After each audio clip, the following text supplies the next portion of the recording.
What do we got here? There's Aftermarket For what? For what? for this year. For the B2200? Diesel. Diesel it is, yeah, that's right. These are the new tail lights all the way from Thailand. Henry's going to open those up because it's kind of exciting, isn't it? Yeah. One more piece of the puzzle to get it closer to roadworthy, driving on the road. Yeah. Well, somewhat roadworthy. Let's just say get it driving on the road. Yeah. So we need to cut these open and have a look at them. So that is where these come from, some Komodo dragons, hey? Oh, yep, that's right. Komodo dragons, Thailand. Yeah, because they're really powerful swimmers. It's like a crocodile. Yeah. And they swim across there. They probably only go there to get some food and stuff. Probably. All right, well, let's get this open. Check it out. Hope there's no Komodo dragons in there. Hopefully they didn't send you the dragon, huh? That'd suck. Yeah. Hey, what's that say? It's just a part number, I think. Doesn't say anything. All right, you want to rip it open? You got to rip it down the sides. I think you have to use your muscles. No, can't do it. The tape's too strong. The package it too good. Yep, it's packaged. They're not packaged real good, actually. I think that's by the looks of it. That's the standard box at the tail. That's what it came in. Watch your fingers. There you go. Get him open. Gotta cut it. Keep going. No, don't. Look. Don't cut it, started It is raining. So that's why all the noise is here. Rainy Monday. Let's have a look at that. That is gonna be cool. I think these ones are actually like old school ones with one. No, they'll be plastic like the old ones.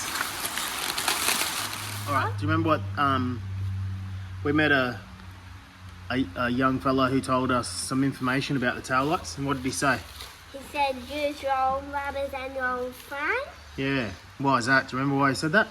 Because these ones are pretty bad, huh? Yeah. I think his name's Josh. We met him swapping some parts. We swapped some Mazda parts, some B2000 parts.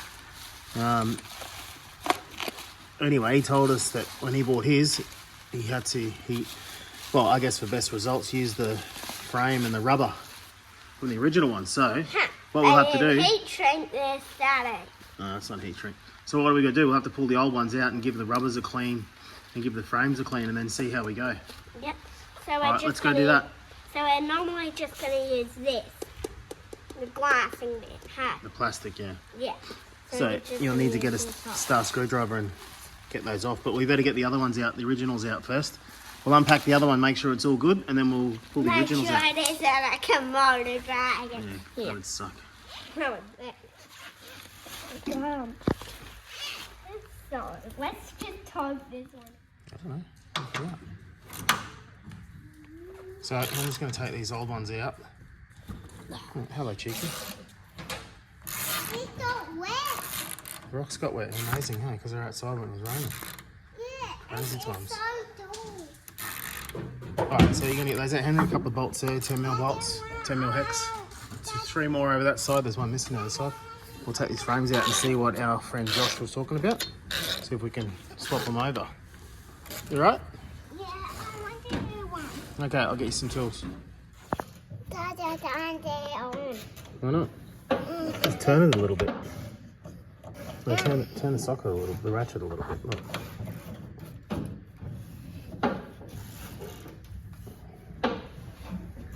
What are you doing? Pulling under the bolts. Okay.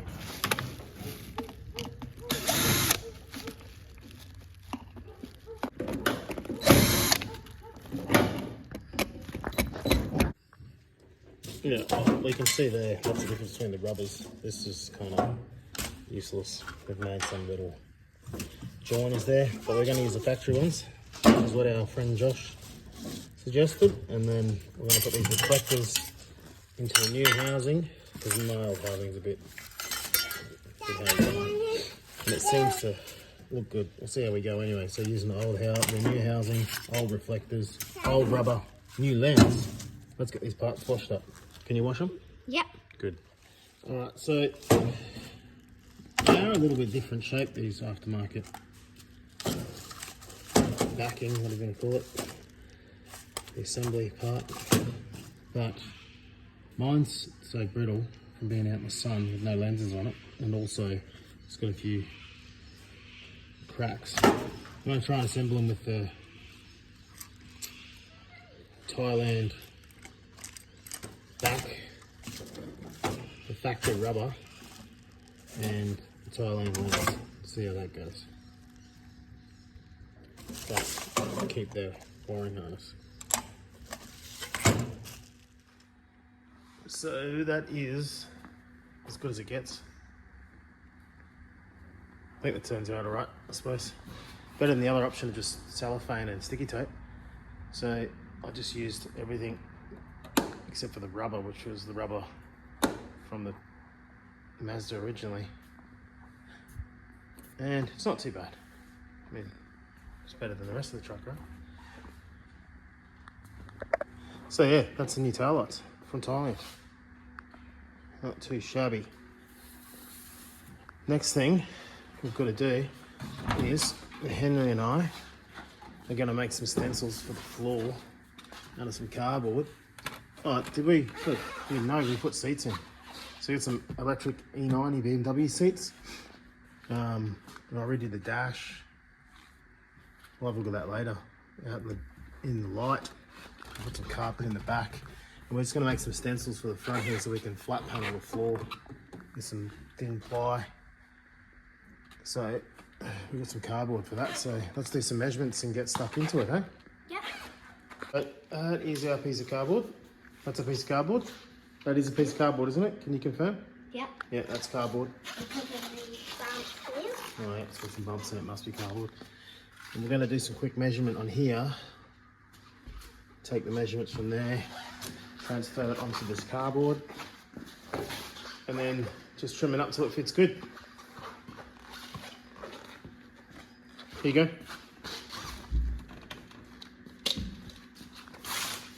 I think the first measurement should be across. Hang on, we might need to take that seat back out, I think. Let's do that.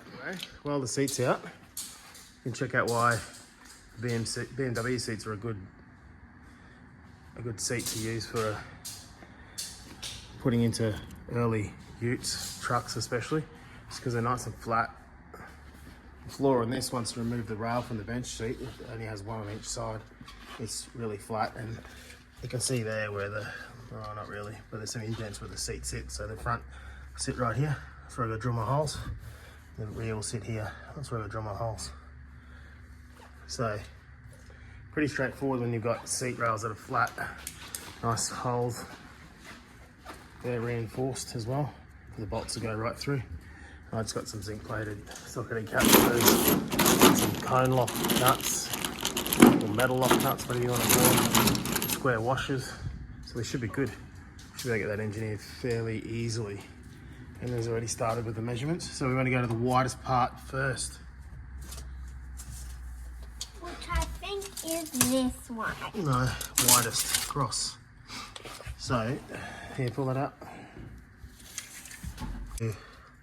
We'll start 600 to be safe.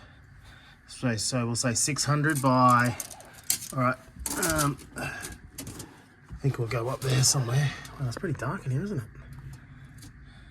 See if we can get some more light. Yes, chicken.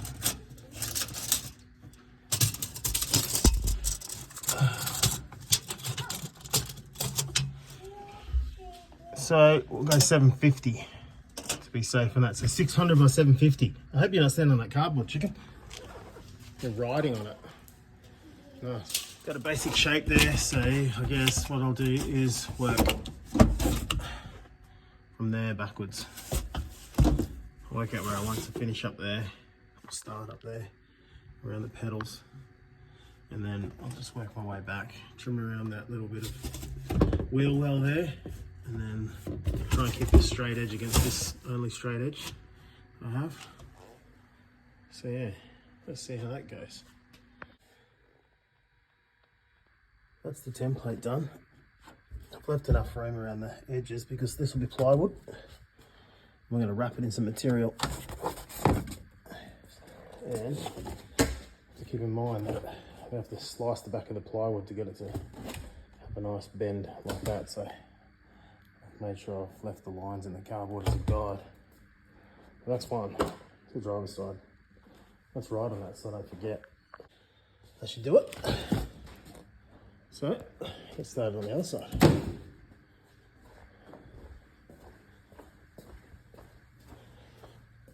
See the wife's courier got some new wheels.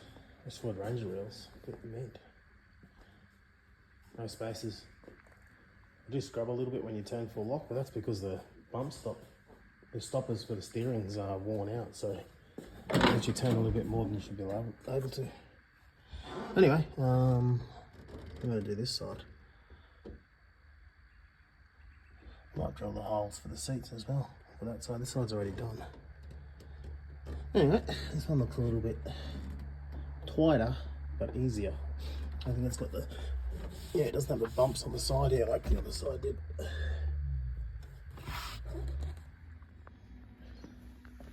I did get a little carried away. This seat is all mounted up now. I had to modify it a little bit underneath. Make a couple of holes in this second panel a little bit bigger in the floor. But it was pretty straightforward. I don't know if you're going to be able to see them. Had to enlarge a few holes to make it fit. The rears were just straight through the floor like that. The front unfortunately went through this double panel and so did the other side. So a little bit of modification was required. But we do have a good mounted seat. Hopefully it won't be. I might have to take them back out there. Maybe they're electric, so I might be able to slide it back far enough for the floor panel to go in. Hopefully not have to take them back out again.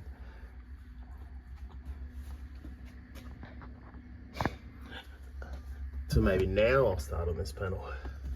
So same as the other side. We'll get some basic measurements on here off the floor, and then we'll just start chopping and change until we make it fit. I think the only tricky bit will be deciding where it finishes up there. Don't want to finish too high, otherwise it'll have to have a silly bend in it, but I don't want it to finish too low that it doesn't look good, so let's see what happens. Alright, so the widest points on this side, on the passenger side, is 550 and 780, so I'm just going to square a piece out of that. So the passenger side one's done, driver's one we did already. So now we just need to get some ply, probably 10 or 12 millimeter, I think, just some thin stuff. Make it fit in there, and then we'll get something to cover it. All the back's already been covered with this stretch, sort of like speaker box material, marine carpet they call it. It's very stretchy. You just glue it on and just molds to everything, which is good. Vinyl dyed the hood lining. Made some kick panels out of the rubber back stuff. It's similar carpet, but it's just got rubber behind it. So these E90 sport seats, BMW seats, they are manual to slide backwards and forwards, but they have electric tilt and tilt that way as well, whatever you want to call that. Lift it up and to tilt it forward. They also have this like little leg thing, but that's also manual. Oh, they do have electric lumbar support, little pumps that pump up in here. But to get them to move, we're gonna have to add power to them. So I've already tested them out of the truck, and that's basically all we need to do to get them to work. So I'm gonna run this power and earth over to the driver's side, and then run them both along the floor out into the engine bay and give it some direct power. Got a bit of ply.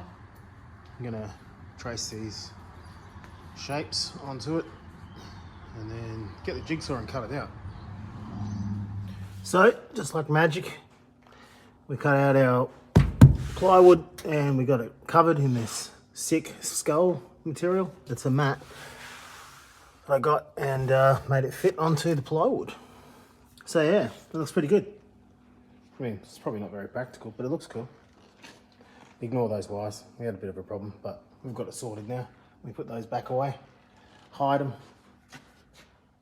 Check out that center console. Not bad at all. Door trims. Stay tuned.